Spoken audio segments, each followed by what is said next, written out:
Welcome to the Conscious Fire Culture. We give you direct access to healers, practitioners, and shamans as we explore alternative medicine for wildland firefighters. The mission is to break the stigma of mental health in wildland fire and lower the suicide rates. Our intention is to guide you through a transformation that creates a ripple effect in our community. Welcome. I'm so excited you've made it.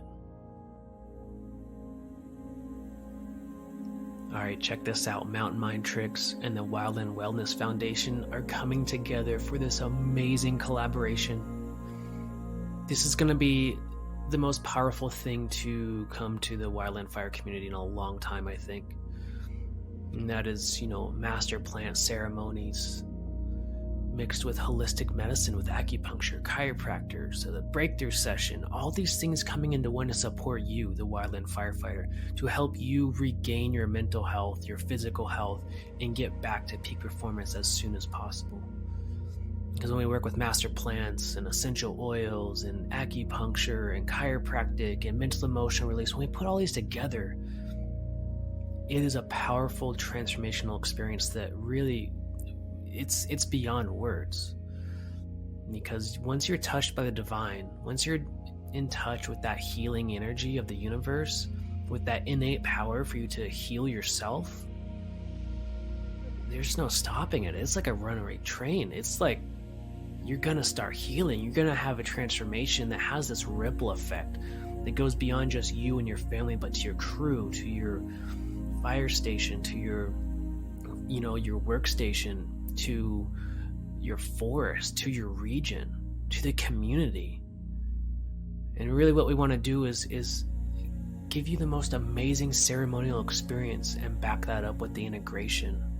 How do you take those experiences and come back to 3D reality and implement them? Implement those lessons, those realizations that are so deep and profound that your entire life changes. How do you integrate those?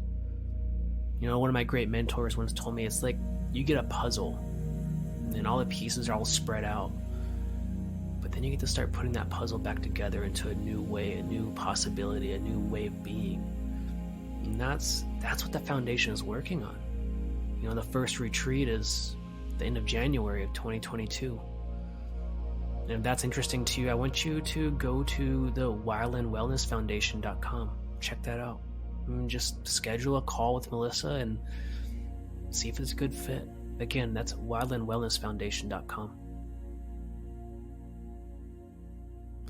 The foundation of Mountain Mind Tricks is the breakthrough sessions for wildland firefighters, and it's one of the most rewarding things I've ever done in my entire life, is to guide somebody through an awakening experience, remembering that they have the power to heal and giving them the tools to release the anger, sadness, fear, hurt, and guilt from their past, and to truly release it, to let it go.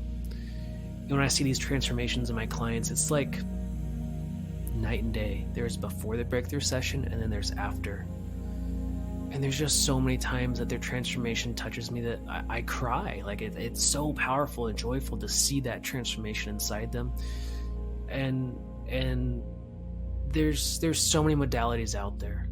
There is acupuncture and traditional therapy and plant medicine, but I love the breakthrough session. I think it's an amazing adjunct to all these other things, or even Western medicine. And the breakthrough session is so important to me because it's what changed my life. It's what allowed me to completely let go of my anxiety and to move forward and to become the healer that I am today, to start my own company, Mountain Mind Tricks. Like that's because of the breakthrough session. Without that, there wouldn't be any of this. And so if you're interested in a breakthrough session to really overcome the blocks in your life, to let it all go, to really step into your light and be who you know you could be, if you want that to happen for you, just go to mountainmindtricks.com, go ahead and click that button, Alternative Mental Health, scroll through there. If it looks like something you want, let's schedule a discovery session. Let's just chat about it. Let's have a talk to make sure it's a good fit. So again, go to mountainmindtricks.com and click the Alternative Mental Health button. Welcome everybody to the Conscious Fire Culture podcast. Join Thomas and Anne and our special guest Nichole Bigley as we discuss spiritual and metaphysical gifts, reincarnation, and the identity of a healer. We really get into depth about how to identify who you are and how Reiki and prayer and sacred geometry and the merkaba all work. We dive deep into your sixth sense or your gut intuition, what spiritual hygiene looks like, and how to use prayer and to get in touch with who your guides and angels are. Stay tuned. Welcome to the show today. I'm so excited to have Ann Martin with us, co-hosting, and Nichole Bigley. She is the host of A Psychic Story, such an amazing podcast, and she also does Reiki and readings for people. And Nichole, could you introduce yourself and just let us know, like, how would you step into your gifts? Like, how did you step into your light, and what was that journey like for you? Well, thank you so much, both of you, for having me, and hello to your listeners. My journey, I don't think it was necessarily what one would call quote unquote normal journey. I do go into a lot more detail on my show about this. So if you're interested, you can tap into that episode. But ultimately, at a very young age, I would say, I believe I was at the age of 4. I remember having a conversation with my dad, and this was in the late 70s, where he had been mentioning that, people in the 70s were very into the metaphysical at that time. There was a resurgence in spirituality.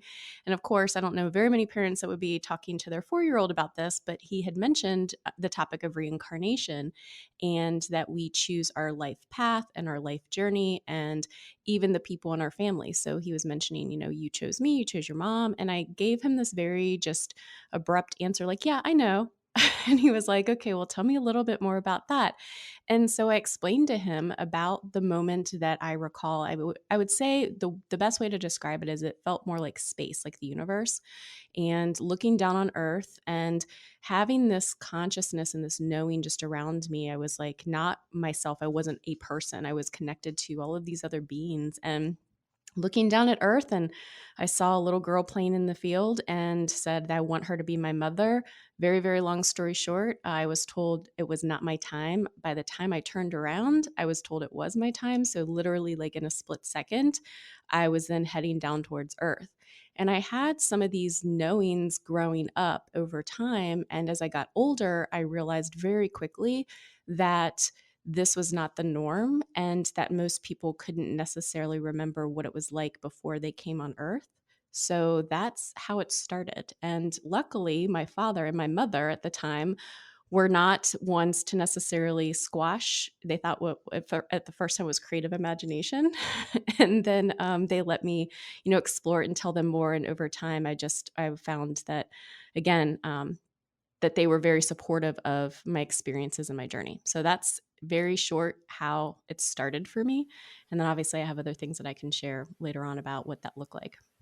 Oh wow, I love that so much, and I guess for me, I really want to resonate with your story here because me and my best friend growing up, and I met the way we met is just a whole nother story, and it's amazing. But basically we were young, like 4 or 5 years old, and we were playing, right, and we would play all the time, but we had this game called Creatures where we would open portals and go into different dimensions and like talk to and like save people and like be heroes. And it was total kid game, right? And I never really thought much of it until later in my life when I kind of started tapping into my gifts and realized like, oh, that was actually kind of a lot bigger than just a game. Hmm. And so I think these things that we have as kids, it's so interesting because those gifts are real. There's so much power behind tapping into our highest self or divine consciousness or universal love, right? There's so much into that. And so I just want to say, I really resonate with that, that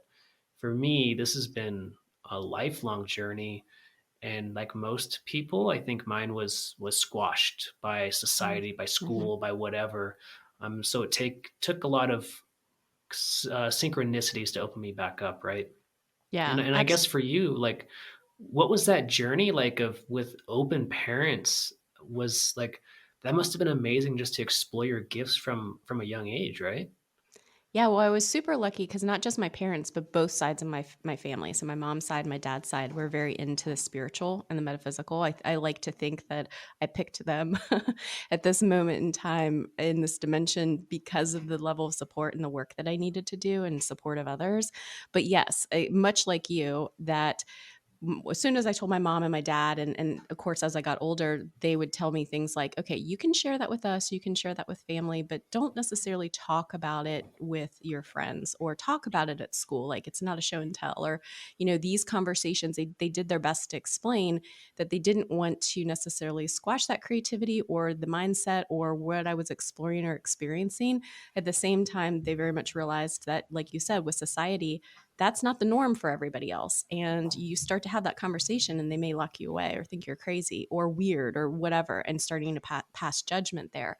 So that was something that, as a very sensitive child, I remember crying if somebody stepped on an ant. I didn't necessarily want to eat meat. I just had, I couldn't watch movies because, just as far as just the emotions that it would show, whether it was fiction or not, I was very sensitive. And so over time, building up that, I don't want to say resistance, but building up blockages and being able to kind of create those boundaries per se of that was very much part of my existence. And I would say then that the reason why that's so important is, as I got older, it wasn't until the last 3 years ago, for the most part, when I started to, entertain the idea of starting the podcast, that I realized I truly was still in the psychic closet, as I like to call it, because my friends and family knew, but work didn't, my full-time job, just everything else. And to me, the ability to lean into who you are as a person and that authentic truth was really where my guides and angels in the universe was like screaming at me, you need to step out into the light and do this work. Wow. Oh my gosh, Nicole, this is resonating with me so much because I think in the last 3 years when I really basically retired from firefighting and really stepped out, and I've had this feeling of like, yeah, it feels like I came out of the closet, but in a way of like I'm telling the world like I'm gifted. I have all these weird things that happen to me. Like I'm pretty much in a mystical state almost every day, and it's like this is so weird but awesome, and it's like and I feel so much more free after really coming out and I just want to say thank you for like telling us about that story because it's so important and I wanted to go back a little bit to this genesis of this lifetime you're in and I guess I'm curious if you are familiar with Michael Newton's work and Life Between Lives. Familiar from a high level, but not on a deeper level. I haven't read it or gone into his teachings or work. Right, and I guess I'm similar in some ways with that, but I guess the question is like, do you remember that life between lives even at a deeper level than what you told us Mhm. before? So, the thing that I thought was really interesting is when it's almost like some people who are listening may think that, well, your parents may have put in a creative suggestion and then you grew from there and that sort of thing. But it was not the case, because what almost it did was it opened up and kept that part of me open. When we're born, we are, I would say squashed. I'm trying to think of what they're sharing with me, the words to use. When we're born, we forget for a reason. We are spiritual beings here on earth having a human experience. I think we can all agree there. But what happens, the reason why we forget, it's the design plan. It is so that we have the opportunity to remember and then experience all of the different aspects of our physical being here and our life here. To answer your question about the before, I'm not one where I had a lot of knowing or memories other than the one I just told you about being in like the creator or the universe or that one spark. I don't have a lot of memories there. I do very clearly remember, though, past lives, almost like, yeah, I remember this. I remember being in the woods and being a healer. I remember being in Egypt, all of those things. And that to me, again, also felt like it was something that everybody else had memories of and wasn't the case necessarily. And it enabled me when I got older, like as a teen, to do more past life regressions and to look into that and experience it and get more deeper details. But yeah, hopefully that answered your question.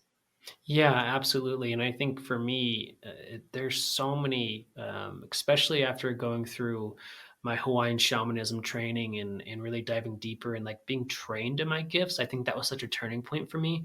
But there is so many past lives that came up, Hmm. like definitely Egypt and definitely Native American shamanism and all sorts of things came up like, oh, I've been a healer for so long. Like this is Hmm. so interesting. And I think that was really empowering for me. And I kind of want to go back a little bit to this feeling like, for people listening, like sometimes when we start stepping into these things, like we start, like, I know for me, I really like felt like a crazy person because I had this major Kundalini event, and then all of a sudden I was seeing sacred geometry with my eyeballs, and it's just like, okay, this is like really freaking me out. And it took a long time to integrate those gifts, but I really like, I'm just curious on like what you've seen. You interview so many people like me. You interview so many people that are gifted. I'm just curious on Mhm. like what's this journey like for most people? I would say I'm going to kind of answer that in a few parts. The first is that if you feel drawn to a certain time period, a certain place in history, you lean into crystals, you have some sort of, you just don't know why you're interested in it and why it feels like home. Most likely that's because you've had a past life experience. So I would kind of encourage you to just have an open mind and explore from that standpoint. So that's the first thing. Like I had a lot of things as I was younger that I was like, "Ooh, I love this." And I didn't know why until I tapped into it a little bit deeper, like you were talking about the past life experiences. So that's the first thing. And then the crazy piece of it, yeah, I think the being told as a child and then growing up, don't share this because people are going to think you're crazy. And it's a valid point. I mean, there's still people nowadays that if you were going to talk that you see sacred geometry, they would be like, wait a second, what is this person on? Or what's, wrong, quote unquote, with this person. So there's that. But the biggest kind of theme when I've been interviewing people and I've been seeing across the board is there's a level of stress and anxiety that we don't know necessarily where it's coming from. Of course, we all have the worries and the needs of the day to day, like how am I going to make a paycheck, what roof over my head, that sort of thing, general life or death situations that happen. Unfortunately, that is part of life. That's not the stress and the anxiety I'm talking about. I'm talking about the anxiety or the other feelings that you get that you really don't know where it's coming from. And I feel like it's important to kind of reflect on that because to me, that's nowadays the way that society kind of says like mental health, mental illness, emotional stress and things that we don't necessarily equate it to the spiritual and that it may be on a deeper level, something that we're trying to process and understand and grow from. So the last couple of years I had to quit coffee because coffee was like this liquid shot of anxiety for me. Like my heart would race. I could focus intently, but only for a couple hours, and I would crash super hard. And my sleep was so off. I mean, I would be wandering the universe until, I don't know, 3 in the morning before I finally got to sleep. And then I had to get back at it at 6 or 7 in the morning. And I was groggy, I was tired. It just wasn't working for me. It's not that I was mad at coffee, I was just really disappointed. And so I ended up quitting coffee. And I've been searching for an alternative for a long time. And that's when I came across mud water. Mud water is this amazing, amazing tea. It's got masala chai in it, it's got cacao, lion's mane, cordyceps, chaga, reishi, cinnamon, turmeric, and Himalayan sea salt. And what's so amazing is that you feel the same energy, that same burst that you get from coffee, but it sustains all day. There's no crash, there's no headache, there's no dehydration. It's just this beautiful experience. And so yeah, I'm gonna say it, fuck your coffee. You gotta switch over to mud water because mud water will change your life. There's immune boosting properties, helps you focus with the lion's mane. There's 1/7 of the caffeine compared to coffee, and so there's no jitters, there's no anxiety. It's just this beautiful experience with beautiful plants. So fuck your coffee. So if you want to try out Mudwater, I want you to go to mountainmindtricks.com/mudwater or go to the shop and click on the button. Again, that's mountainmindtricks.com/mudwater. So one of my favorite things about the Mudwater company is that they donate a percentage of their profits to the MAPS Institute. It's an organization that develops medical, legal, and cultural context for people to benefit from the careful uses of psychedelics. So the MDMA psychedelic assisted therapy phase 3 trials, this is MAPS. And that's so important because there's been some amazing breakthroughs in the research with veterans and PTSD and depression and all sorts of amazing things that they're doing. It's so important to support this company. Oh, I love that. I love, the idea of this I guess for me, sometimes I think about myself in four different bodies of like, and of course I'm whole with all of these, but like, there's a spiritual aspect and a mental and emotional and physical aspect to my being. And I tend to always go to the spiritual because that's where I'm most comfortable. And it's like Hmm. for me, my affliction is being grounded, right? And I think so I'll travel to like, okay, what's going on with my mental body, my emotional body, my physical body. And I think most of society is kind of like dropped off or isn't really open to Hmm. this spiritual body, the energetic body, or however we want to describe it, like this soul aspect of ourselves. And I love the idea of really like embodying and being on a like supernatural level with really like who you are and who you're meant to be. And I don't think that comes like really profoundly until you actually start to try and do some of the hard work and try and figure out how you are. Some people find out their gifts like super quickly, and for some people it takes a lot of work. And I guess my question for you, Nicole, is like how do we really touch into that in ourselves? Like if someone doesn't know their gifts or is really curious about like what is going on inside of them, how do they really get in touch with that? Great question. I would say, I mean, it's taken me lifetimes and even this lifetime to try and figure that out.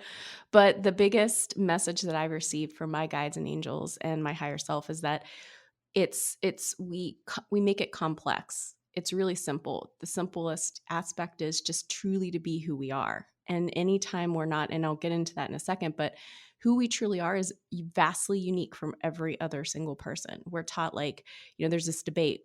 We're all special, yet we're not special. Like, how are you different? That sort of thing. And the point is that no one else is having the experience that you're having, that Thomas is having, that the person listening to this is having, that have had those past, these current life situations and experiences. And the reason why we are here, it's very rare that we even made it here, quite frankly, when you look at statistics, right? It's because of our DNA, it's because of our vibrational resonance, the essence of who we are. That is our gift. So the moment that we don't embrace it or and try and at least understand it is when we do a disservice and when we feel crazy or anxious or stressed or not whole, right?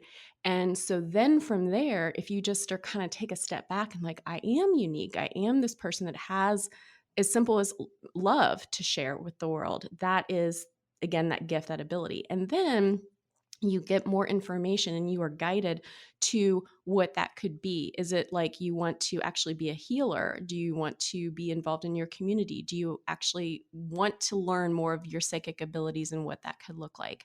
So I think that's really it, is that we tend to think it's got to be this profound moment or experience or gift when in reality it is profound because we are all unique in ourselves.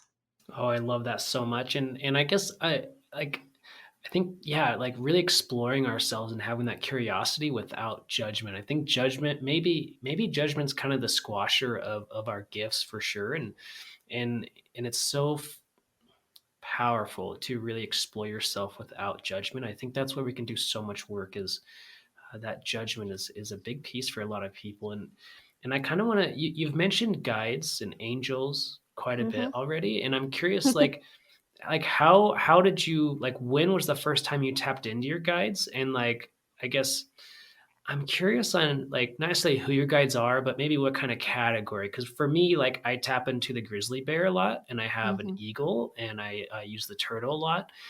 And I would say I've really stepped into like Jesus Christ is huge for me. Like I'm not Same really here. Christian, but Mhm. Jesus is shows up every single session I do, and he just puts his hands on people and he heals them for me, and it is so interesting.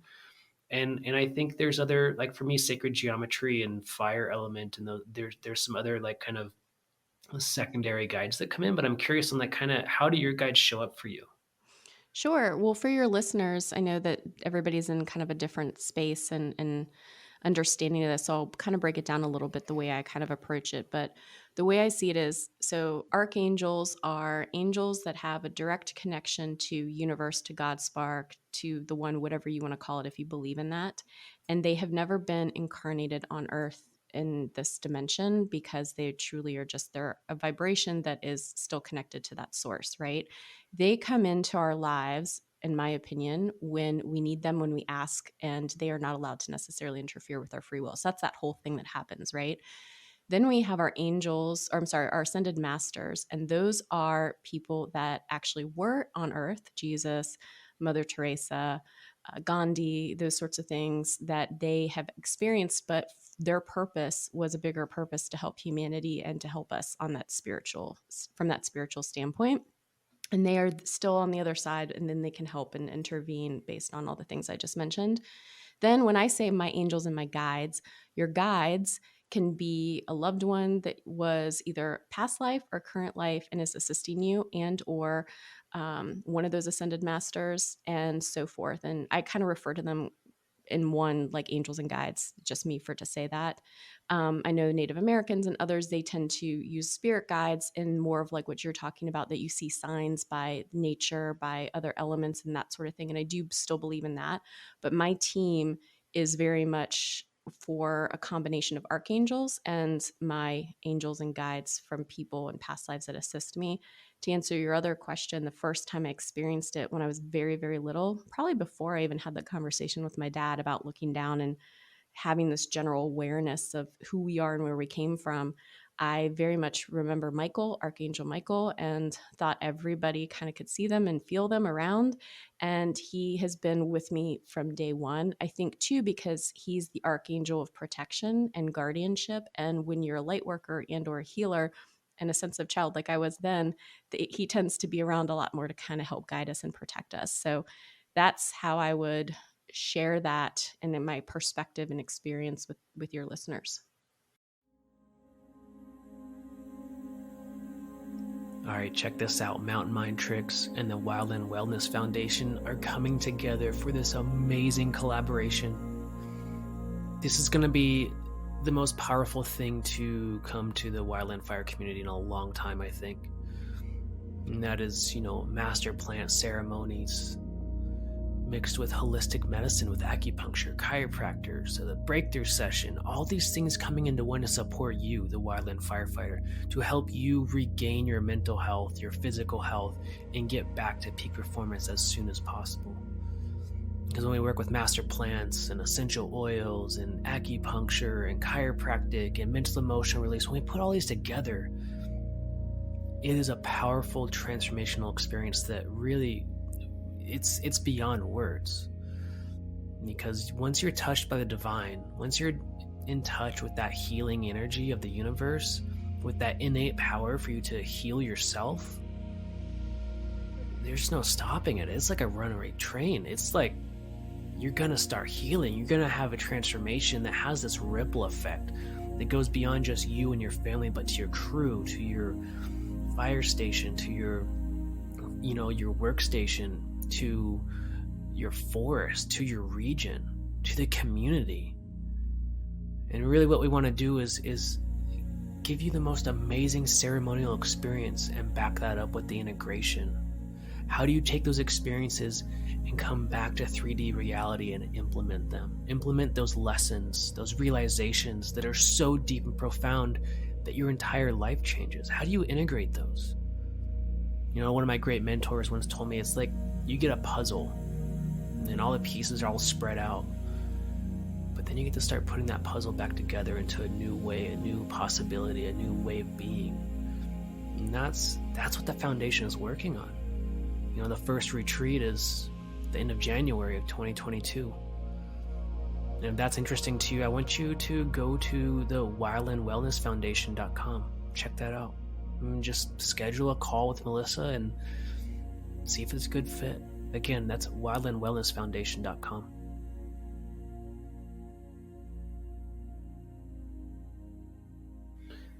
Yeah, I love that so much. And I guess I want to get your perspective on, like, one of my great mentors that really opened me up to shamanism was his greatest teaching for me was, like, before you can do anything, before you can do any work with people or even with yourself, is like being grounded and protected. And I feel like that's really like step one in really tapping into these gifts. I'm curious on your thoughts on this.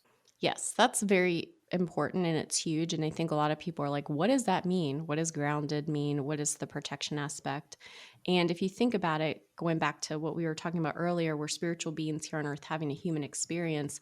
Sometimes that emotional, physical, mental, spiritual gets out of whack because we're not connected. We're not connected to source. We're not, as you mentioned, grounded. And what does that look like? That means really recentering and thinking through and intentionally taking the time and the moment that you were in to think through that groundedness. So it could be as simple as putting your feet in the ground, saying a prayer, uh, really just thinking about that protection. And the protection is important not to be as a from a fearful standpoint. It's more truly just, I guess the better way of saying it is like more to be centered than anything, because from that center you have focus and you have power, and you're empowered to be a channel and to be able to either heal or connect with the divine and be that source, to hold space and to send and share love. Right. And that's definitely the first thing that you absolutely do is either call in your guides and angels or use tools, like I just said, with prayer and intention or anything else that you would like to do. Oh, I love that. And I think, for me, I guess like the evolution of protection for me is so interesting because I think when I first started using my gifts with clients and everything, I started to feel like, oh, like there's almost like there's a battle between good and evil happening. But Mm-hmm. really, what I've evolved into, I think more recent last year or so, is like if we just hold a positive emotion inside our heart, like that's it. That's all the Mm-hmm. protection you need. Like that is more powerful than all these, like, of course these guides are super powerful, but it's like the positive emotion inside our body. I think that Mm-hmm. is like the most protected you could be. And it's so much easier than like the dualistic kind of good and bad, right?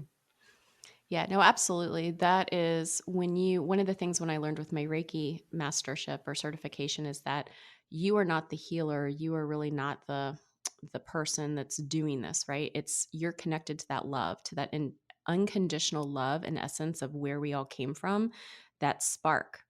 And when you're there, you're truly holding that essence. And then to your point, you are absolutely divinely guided, grounded, centered, all of that, because it's just coming from that place. I think the reason why we talk about being grounded and the protection is when you're starting out early and you're not necessarily sure, like, because you said this last year you got there, is that sometimes you have to kind of practice it a little bit in order to get to that too, right? It's either or, I guess there's a bunch of different ways you can go about it. But yeah, absolutely. Oh, I love that. And so I want to go a little more grounded here and kind of tie this into wildland fire for the folks Hmm. listening. And for me, like this started to show up really interesting. Like, and I'll give you an example. Like we would get dropped off with the helicopter onto a mountain and there's like a fire below us and we got to hike in and all this stuff. And we're there for a couple of days, classic kind of single tree fire, just some of the best experiences. And then we have to hike out, right? We're in the middle of the mountains, the middle of the wilderness. Like you have a map and a map on our phone too. And it's like, well, where's the nearest road? Like, I don't know, 10 miles probably. And so what I found myself doing, and this is when I was kind of like unsure, like, is this real? Hmm. Is that I would tap into like a hawk and I would just put my consciousness in a hawk and I would look at the landscape and like, oh, if we follow this ridge down and take a left down into this drainage, we'll hit the road even faster.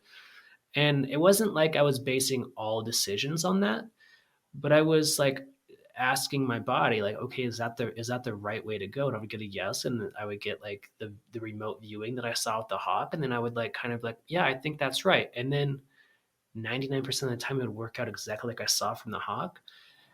And that was really kind of like that was like really weird for me at first. And I think there's so much potential in the wildland fire community to open up to the idea of using our consciousness to almost like seeing our environment a totally different way to keep the firefighters safer. And it's not that we're making operational decisions from this place, but it's like another area of information we can tap into. And I'm curious, like if like I know that you're not like familiar with the operational side, but I'm curious on like the psychic side of like, have you seen like first responders or other people that you've talked to in your podcast like use tools like this for life? Well, yourself for sure, Mhm. because you've told me that. But and I wouldn't say I've spoken to other first responders. Interestingly, I have another client that's in the tech side of things, and they do support first responders. And what you're getting at is really, if you go back to the basics of who we are as as human beings, is being in tune with ourselves, trusting our intuition, trusting our gut, and the environment around us. That's the best guiding tool. And it's almost like you're at one. What you're saying and describing, it gives me chills, because it's like you're at one and in sync with the environment around you, and able to read situations and the environment based on what you were designed to do, right? Like Yeah, mobile devices and tech and all that other stuff didn't exist until now, so you're able to use the around you, like the nature. yeah. It's so I loved that experience, and I think about it a lot. And you will always hear us say, like, at the end of a briefing, like, "Go fight fire with your gut," and it's like it goes so much deeper than that. I love the idea of just like taking in that sixth sense, that kind of capability that we all really have, and some of us don't listen to probably as much as we should, because everyone has kind of that connection with their unconscious mind and their unconscious body, and a lot of us are stuck kind of in that really big stress response with a lot of things going on, especially as a firefighter, where you're stuck in stress and you're not listening to all the different parts of your body. You're focused more on survival than trying to listen to what else is going on. So my biggest idea is coming through like a energy kind of perspective. So there's a lot of energy that goes on for every single thing that we do, whether it's part of the fire, whether it's how we function in the fire, whether it's how we think or breathe or eat. And I would really like to know and understand, how do we take that energy and really focus it into places that we can really utilize? How do we listen to our body in a stressful situation? And maybe Nicole, you can kind of tie this into like how Reiki works and what energy really looks like. Oh, I love that question. I need a moment to think about it, because that's such a good question. I guess for me, the way I would explain Reiki and people that aren't as familiar with it is, it's really just a way of, similar to what you were saying, Thomas, is to be able to go back into yourself and embrace that love and that light, and be back at and centered at God's source. Reiki allows you to do that. It becomes more of a tool, and it becomes more of a mindset and an intention that then allows you to kind of tap into that spiritual aspect. So it sounds really complicated, but the way I would describe it is, um, it's almost like, so I'll kind of give you guys a prayer and intention that we do in Reiki. And the first thing is that you just say, okay, thank you for allowing me to be here. Thank you for providing this space, this time, whatever the situation that you're presenting. If you're going out and you're fighting fires, or if you actually have somebody in front of you physically or long distance, and you want to be healing.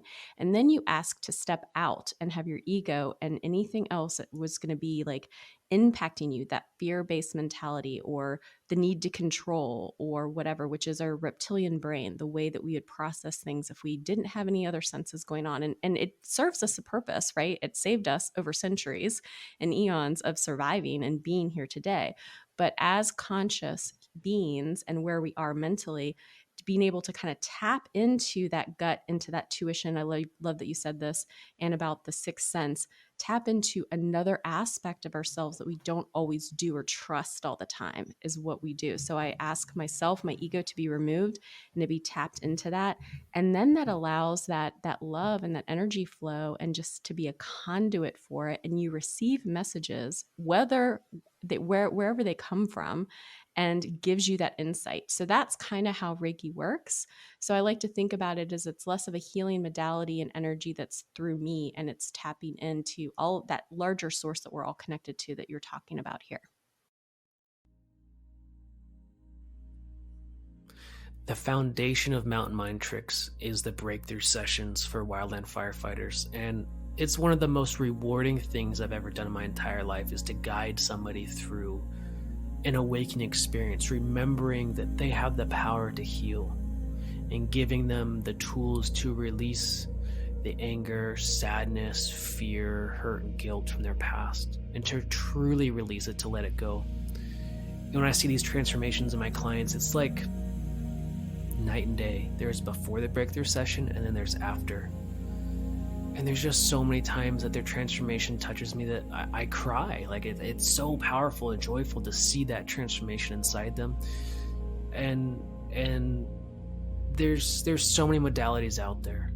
There is acupuncture and traditional therapy and plant medicine, but I love the breakthrough session. I think it's an amazing adjunct to all these other things, or even Western medicine. And the breakthrough session is so important to me because it's what changed my life. It's what allowed me to completely let go of my anxiety and to move forward and to become the healer that I am today. To start my own company, Mountain Mind Tricks. Like that's because of the breakthrough session. Without that, there wouldn't be any of this. And so if you're interested in a breakthrough session to really overcome the blocks in your life, to let it all go, to really step into your light and be who you know you could be, if you want that to happen for you, just go to mountainmindtricks.com, go ahead and click that button, Alternative Mental Health, scroll through there. If it looks like something you want, let's schedule a discovery session. Let's just chat about it. Let's have a talk to make sure it's a good fit. So again, go to mountainmindtricks.com and click the Alternative Mental Health button.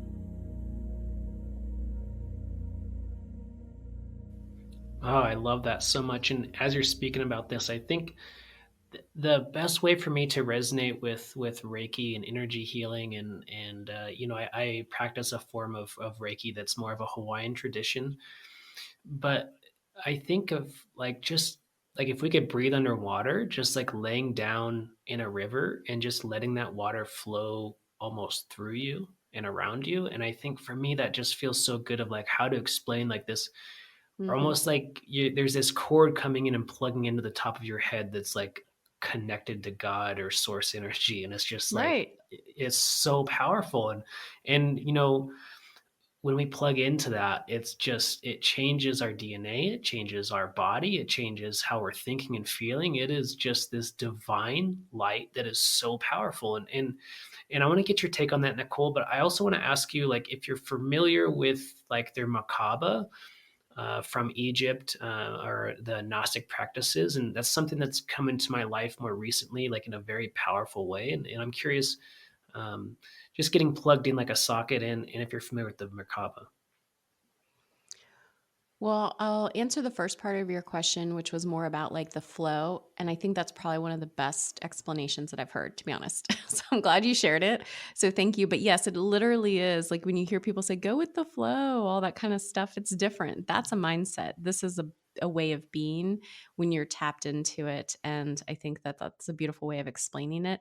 And note, please tell me about the Egypt aspect. I'm sure once you do, I'll be like, oh yeah, that sounds familiar, but I haven't dived in and I don't know a ton of details about it. So I'd love to hear what it's about. So the merkaba, actually, for everybody listening, it's the logo of my company. It's something that has been around for me for a while. I didn't really understand it for so long, but it's this sacred geometrical shape. And some people would recognize it as the Star of David.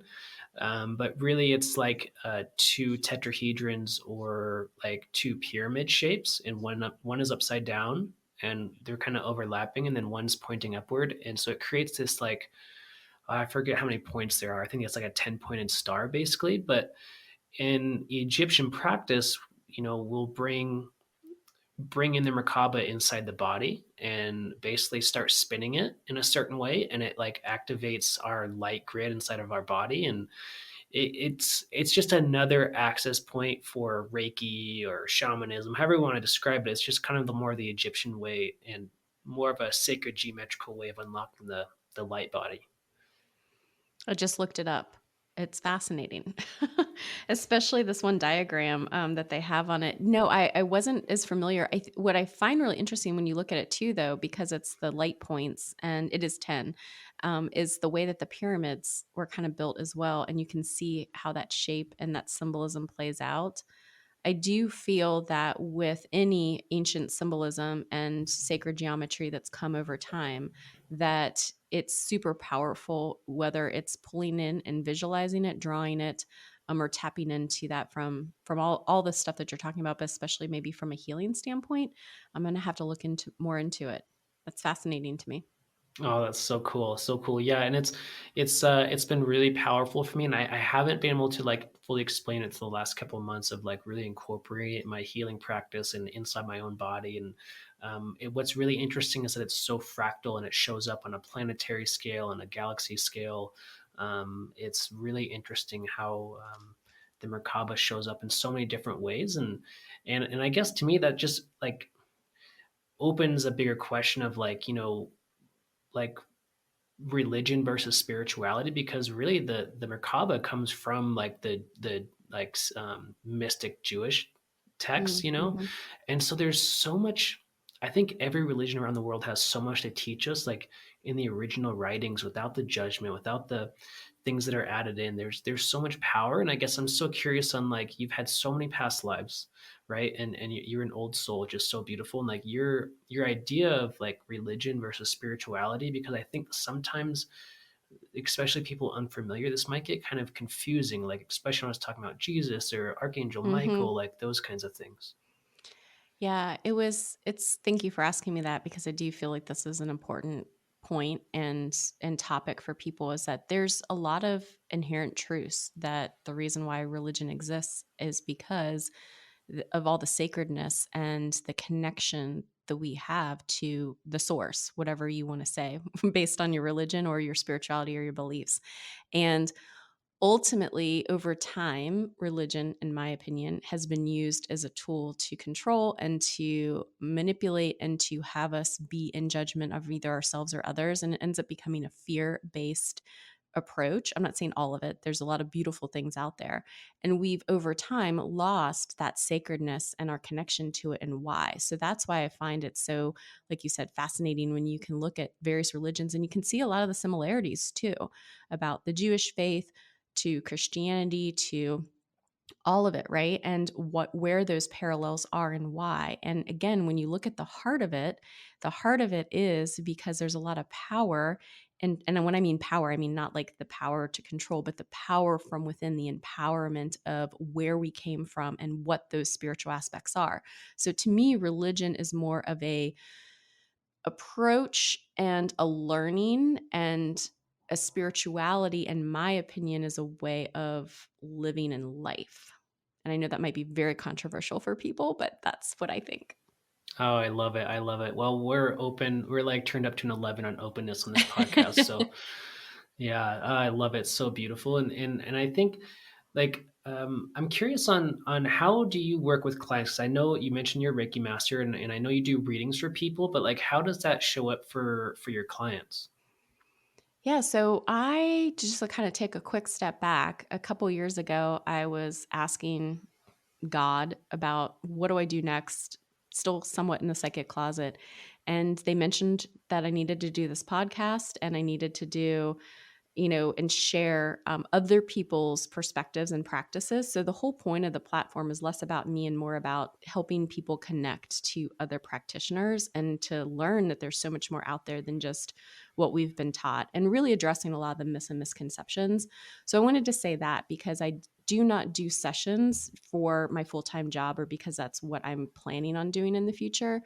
I did start to offer it because I was led by my higher self, and my guides and angels were like, you need to do this because people are hurting out there, people need sessions, and people started to ask, quite frankly.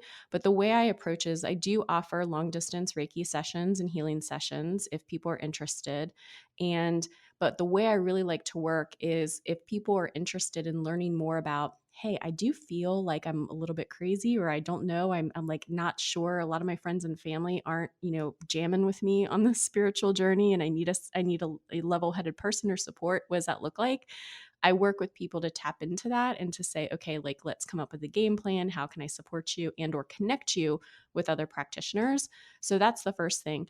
I call them intuitive readings on my website, but that's ultimately what it is. At the end of the day, if people have questions about love and life and career and that sort of thing, I also will dive into that too, because I know we obviously all are interested in those. I mean, we're living here on earth, so we have those experiences. But yeah, that's what I offer. So you can either get healing long distance sessions or intuitive readings. The intuitive readings are mostly designed to help you on your spiritual path and journey. Yeah, and I think this comes up so often because I think I know I've had like discovery sessions with clients or just had clients in general that are like, well, I want to do it in person, or I feel like in person is so much better, and like there's definitely this connection that is so powerful in person, especially with energy healing like Reiki. Mm-hmm. But I for me, I have interestingly enough found that distance is almost better. One, because if we release any entities, I'm not there. That is great. Mm-hmm. Two, the other thing is I think for me, like really tapping into the spirit element and like collapsing space and time through like actually the computers are actually like part of the space element or ether element, and tapping into that is so uh, it just feels easier to collapse space and time in the distance way. And I just want to get your take on this because for me, I know the results are the same as in person or online, Mm-hmm. but some people are kind of like skeptical about that or like are hesitant. Like I really want to have it in person. Like I'm curious on your thoughts on this. Yeah, so there are some people where if I'm tapped in, friends and family included, where I'm like, you need to go to somebody in person because I do think that sometimes when you have that physical connection and you're experiencing it, you're like, wow, I didn't make that up, you know? So that does help. But exactly what you're saying, what I find so amazing about long distance healing and sessions is it allows you and it proves to you as a person, as a human being, that you don't need that physical space. Like space and time do not exist. Right? It's a construct that we're right now, we're here, we're experiencing it, yes, but ultimately at the end of the day, like it doesn't. And the healing ability in our consciousness and the energy that we share, you know, it crosses all those boundaries or those presences. So I do think that 95% of the time when you can do a virtual or a long distance or whatever, that helps because you're also able to connect with people that may not be local to you. And also what this pandemic has shown us, if anything, is that yes, we're connected and we have these online communities, but this is another way of yet sharing our gifts, our experiences, and helping to heal one another in a different way than when we would have thought it would be in person. Yeah, I love that so much. And I guess I'm curious on like some of the things that, to kind of connect to this, the wildland firefighters a little more, is really like, you know, what can Reiki do for people? Like what can it do for like our mental health, even our physical health, or like recovery from like major workouts? Like how, and I guess my biggest frame for you, Nicole, is like if we can think of like the wildland firefighter is a professional athlete. That would be like the easiest Mm-hmm. crossover to frame it for you. But I'm curious like how can Reiki help them, like energy healing? Well, I was talking to somebody about this the other day, and it's almost like what we think about it. We brush our teeth, we take showers, we do our workouts, we do all that stuff. And a lot of times we forget about our spiritual hygiene or the hygiene for our soul, right? And a lot of times when you have Reiki or you have a healing session, you don't necessarily need it ongoing. It's not like something you have to do daily, weekly, monthly, whatever, right? A lot of times you just need a reset or you need help regrounding or opening back up some of your energy chakras and that sort of thing. So I would say that when you're looking at as firefighters and people that are on the first line, think of it as another tool or resource that if you just need that jolt, if you're feeling somewhat disconnected or you need something that again on that spiritual hygiene standpoint you want to have taken care of, and that will really help you and help up level your day to day and certainly your spiritual presence and experiences that you're having. Energy has been very important to me. I haven't personally delved into like super practice on other people. It's been more of a personal journey for me. I've been able to work through a lot of the breathwork sessions that I have done with myself and other people on just how to like get stuff moving because a lot of stuff gets stuck, especially with Thomas, like you said, being a tactical athlete. We focus way more on the stress response, and things tend to get stuck when you're not focused on flowing energy throughout the body. So it's interesting to kind of perceive and conceive this concept of energy lives in everything, and there is so much energy contained in your body that when we expel so much of it doing our jobs and fighting Mm. fires and getting poor nutrition, that the energy source that we're attempting to call from has to come from somewhere. And being able to tap into the resources that you do have, the sunlight, the food that we eat, the companionship, the laughter, the pieces of energy that come from all these different places, what we can tap into and still continue to use. So on a more spiritual level, you can kind of get into like talking to your angels or your guides or whatever it is and getting energy from them. But you can also focus for maybe somebody that's still questioning a little bit but wants to understand it a little bit more. Just the simple, like almost physical forms of energy that you can see and process and use. And I'm wondering, Nicole, that if you've had anybody, if you could tell us a very short story that may have been skeptical and then found their way through it and just had a profound experience. Oh, yes. I'm glad you asked. When you were talking, before I get to the example or the story, I do want to share what my guides and angels kind of popped in my head is if you think about your spiritual reserve, your energy that you were talking about, it's similar to a gas tank. So when you're on all cylinders, you're connected, you're grounded, you haven't been exerting yourself in a lot of ways, whatever your practice looks like, that tank is up, right? It's full. But sometimes you need that extra boost of energy or whatever that is. It's going to bring that back in and fill up your tank and that reserve. And so it's very similar to that when you think about it, whatever that looks like to you, whether it's Reiki or something else. So I just wanted to kind of share that because they were like, this is important to give people a visual of what it could potentially look like and feel like if you don't know exactly how you could experience it. I will give an example. So when I first got my Reiki certification, I was dating someone at the time who was in the medical field, and this is part of me being in the psychic closet. And I didn't tell him I was going to classes, taking courses, getting, laying on hands, working on people or anything. And so, very long story short, what ended up happening is one day he got some bad news from the doctor, and he had gotten this information that his heart, like they had taken a bunch of X-rays and other things, I guess they're EKGs, whatever it is, but it wasn't good news essentially. And so he's really distraught. And I finally told him, I was like, I've been doing this thing called Reiki, and would you be interested? Would you be open to going to see somebody? I can work on you, or it could be my teacher and the practitioner I've been learning from. And he was so desperate because like his whole mindset was science based, not as wookie as he would call it or anything else. And we go and we're working on him and talking about Jesus and Jesus Christ. Thomas, I was at his feet, and my teacher and Reiki master was at his head. And at one point, and this is, by the way, just for the listeners, it's not that I didn't believe in Jesus, but I felt like Jesus was a religious construct. And so while his energy felt strong to me, I never really worked with him directly or had any experience with Jesus Christ where I was like, okay, not only was he a real person, but this is what it means from a spiritual side of things. And I looked down, and the guy I was dating had this blanket on top of him. And all of a sudden, it looked like this shadow just had formed over him, and the blanket had dropped. And so I stopped, and of course, his eyes are closed, but my teacher's looking at me, and I just had this shocked look. And what I saw was literally, it looked like the Shroud of Turin with like Jesus just forming over him. And I was like, what the heck, in my mind. And of course, we keep working. She's like, what's going on? And I just kind of waved her on, like, let's just finish. When he was done, after his session, he cried, he had all these other experiences. He really didn't share a lot, and I didn't want to press him on what he experienced. But when he went back for his second consultation, not only did the hospital lose his original records, when he had the tests redone, the doctors were like, there's nothing here. And it messed with him so much where he was like, I can't deny that. And I'm not saying it was me. Again, this was not me. This was not my teacher. This was God's source energy coming in and healing him. And he had such a profound experience that changed the way he approached medicine and science and practiced. Now, he never really fully could explain it from a scientific standpoint, and it bugged him for a very long time. We're no longer dating, by the way. But ultimately, that was somebody that I think that, I can say absolutely he had an experience because I saw it, and I know the results afterwards.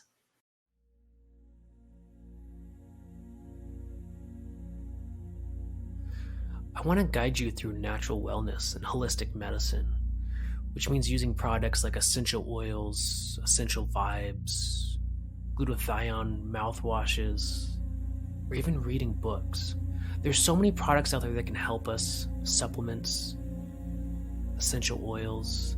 There's so many things about the doTERRA lines of essential oils that I use every day, like lemon to detox my body and help me hydrate, like On Guard to give me that extra edge, my immune system with the pandemic going, balance to keep me grounded and moving forward in my life. I use the oils every single day, morning, afternoon, night.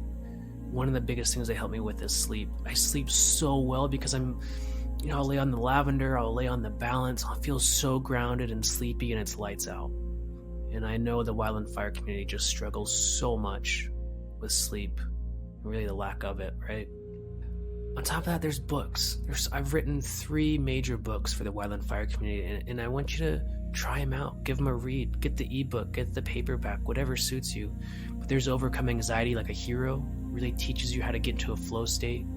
Awakened by Heartfire is really the spiritual aspects of wildland fire, and the Heartfire anthology, the guided meditations, the Heartfire method will completely change your life. And of course, 6 Minutes for Excellence. That is a guidebook for wildland firefighter excellence, peak performance, mindset, all those things. So go to mountainmindtricks.com, check out the store, check out essential oils, essential vibes, go to the publishing tab, check out the books. Natural wellness is all about taking one step today that makes us 1% better. 1% better today, 1% better tomorrow, and 1% better the next day and the next day.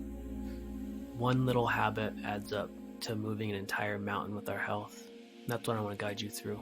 The essential oils, essential vibes, books, supplements, whatever you need, I'm here for you. So just go ahead and go to mountainmindtricks.com and click on the shop and go to essential oils, essential vibes, or go to the publishing tab and check out the books we've got. Oh my gosh, I love that story. Thank you so much, Nicole, for sharing that. That is, I would say I agreed so much of like, oh, Jesus is kind of weird. Like he's so religious. And I didn't want to like believe in Christianity. I had this kind of baggage around that. But once I tapped into the Christ energy, the Christ consciousness, it was a life changer. And I guess what I'm hearing right now is like, there's something to this like healing through a mystical experience. And I think this has been shown with the psilocybin studies, plant medicine and all this kind of stuff. But really what's so interesting about that specifically is that in the plant medicine studies with the MAPS Institute, what they've recorded through the surveys is that people will have a psilocybin experience, and if it's not mystical, there's not really a healing for them. But if it is mystical, then there is a total healing for them. And I want to get your take on this of like, we can be mystical through plant medicine, through Reiki, through meditation, through breath work. It doesn't really matter, through even dance, right? But I'm curious on like your take on this healing through the mystical experience. To me, it's about faith. And when I say that, it's not faith religion, it's faith on whether or not you believe it. Because you can talk about it from a scientific standpoint, the placebo effect, all of that. But ultimately, what you're talking about, really the mysticism, is because we truly then connected. We believe it, we feel it, we heal it, right?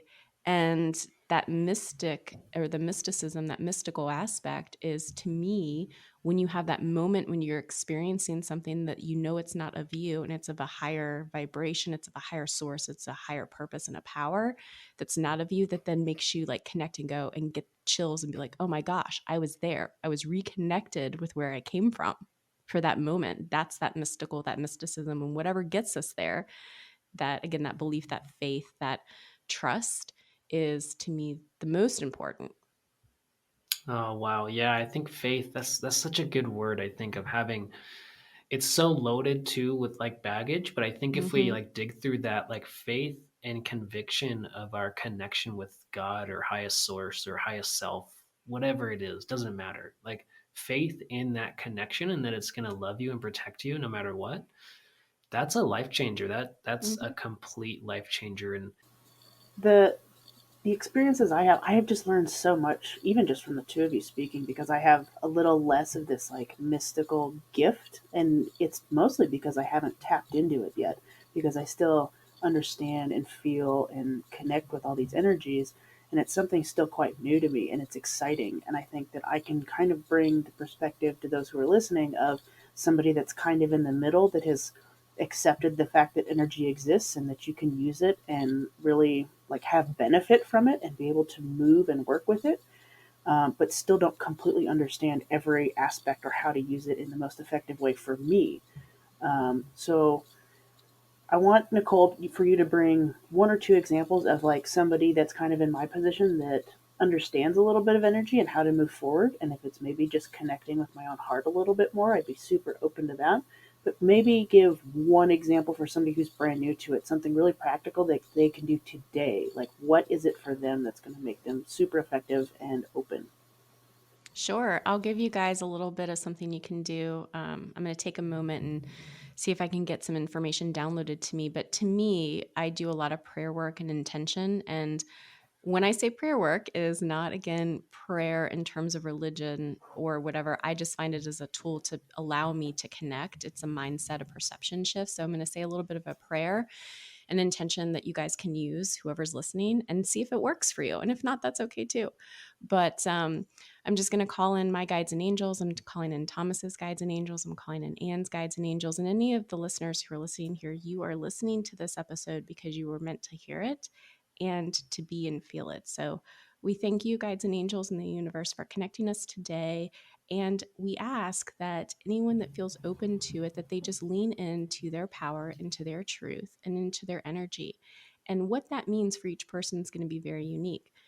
We ask that that energy is helped to be connected to your highest self, your higher consciousness. And if there are any messages or things that you need to be guided to do in this day that you're listening here, that that is given to you succinctly and clearly.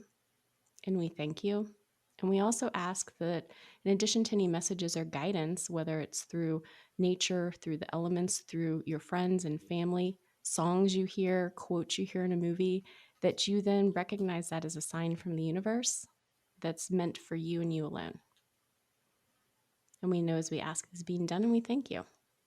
So I think that's something that when you ask Anne that you can do, I just did that off my cuff, but ultimately at the end of the day, if you are in that mindset or in that position where you're like, I want a little bit of a sign. We ask that all the time. I laugh with people. Like, we ask the universe for a sign, like a feather, and then we see the feather and we're like, I want another one, right? I want to know if there's guidance. But ultimately, we are our own best guides and tools to where we're going, and we can ask for it and connect at any moment and any time. It doesn't have to be something super complex. So that would be the first thing that I would recommend that people do.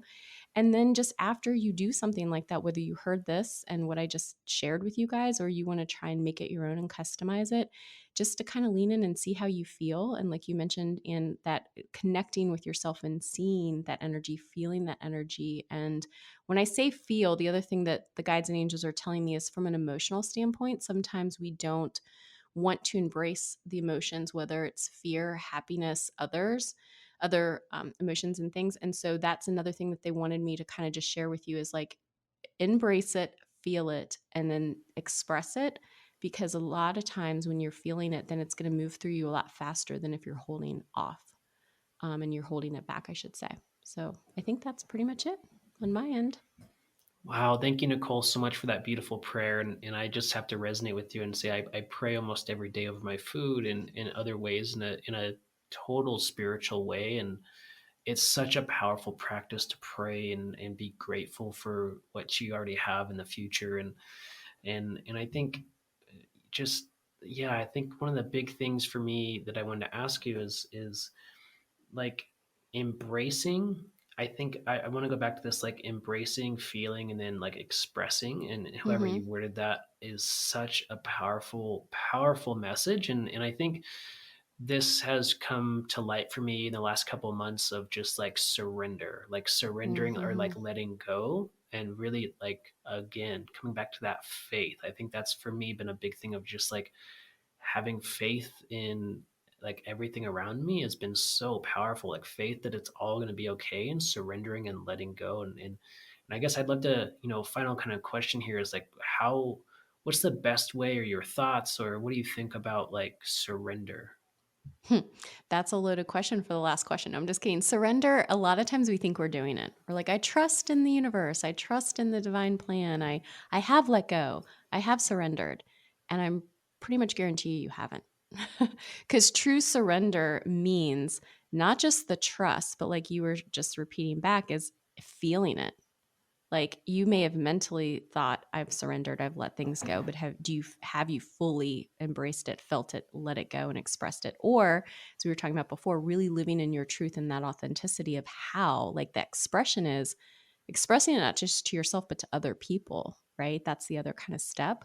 So I would say the surrender is not just the mindset of it, but truly thinking in ways. There was a visual that I saw the other day on Instagram where it's an octopus, and the octopus is like holding on to a reef with all its other little tentacles, but one tentacle's out to the side going, I've surrendered.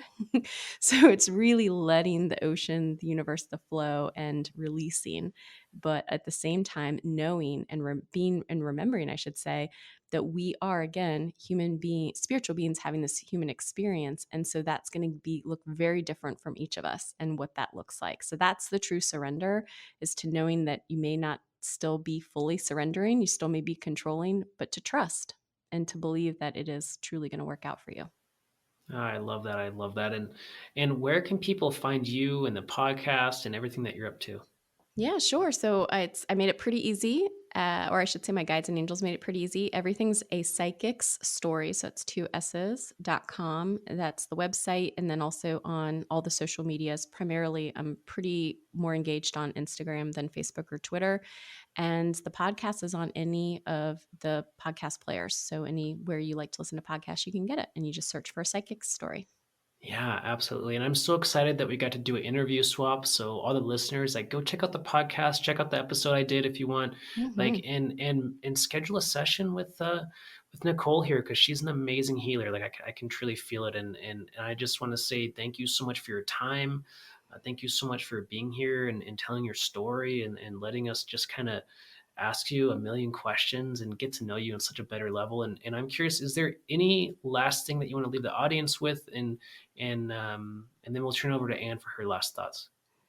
Yeah, I would say the message that popped into my mind, and by the way, thank you again, Thomas and Ian, for having me. It was really a pleasure, and I've really enjoyed it, and I'm honored, is not to be so hard on yourself. Like we're wrapping up this year, we're going into next year, and it's been a hard year, last 2 years for a lot of us. And to really give yourself that grace and that love and that compassion that you would give someone else. And in a lot of cases, again, we tend to be a lot harder on ourselves than we are on other people. So that's the universe's message to us, is to give ourselves more grace and love. I just wanted to thank the both of you for just holding such beautiful space and being able to understand and communicate and move energy through the most helpful and useful ways and really be of benefit to everybody you guys come in contact with. So thank you. Oh, thanks, Anne. That's a beautiful message. And for everybody listening, check out the show notes, check out the links, and check out the A Psychic Story podcast. It's an amazing show. And thank you, Nicole and Anne. And we'll see you all in the next one. Thank you again for having me. I appreciate it.